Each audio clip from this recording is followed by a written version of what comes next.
Birthing Part 3. The birthing is the keystone of the Christian message and experience. There would not be a Christianity in the scriptures if Paul had not had his revelation of Christ in him. Though there be many that call themselves Christian in our world today, but when they begin speaking, you can tell they are not rebirthed.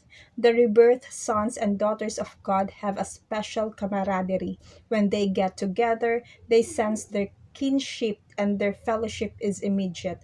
There are 7 points to finalize the birthing. First, the birthing is not a human experience. When a sinner is rebirthed, there is no feeling, no hurt. It is a God thing, completely real, but in the spirit. This means that no birthing takes place in the soul or soul mind, where all the feeling is.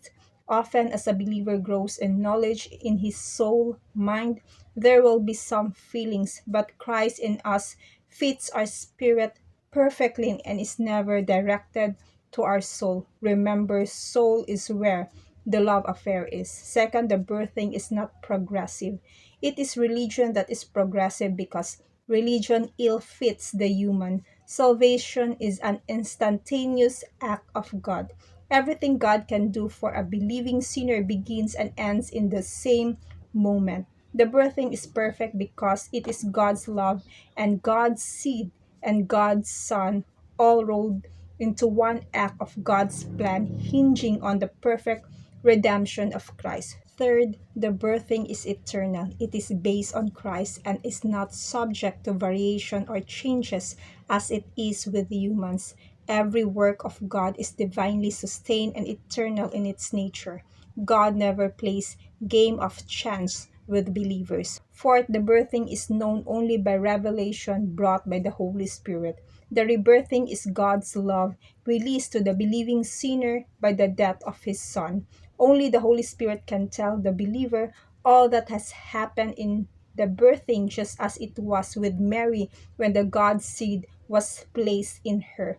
Fifth, the birthing is brought about by God alone. It is his seed placed in the believer. It is his eternal plan at work.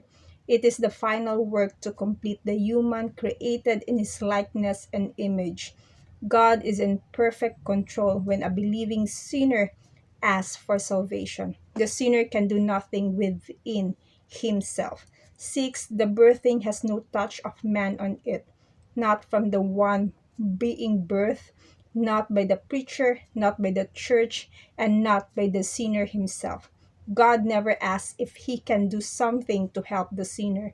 Too often, people want salvation because something they want hinges on their salvation. But the plan is perfected and finalized at Calvary and handed to the believer as a perfect gift of grace. There is no other consideration. It is God working out his original plan. We don't ask to be sanctified. Christ in us is our sanctification. To God be the glory. God bless you.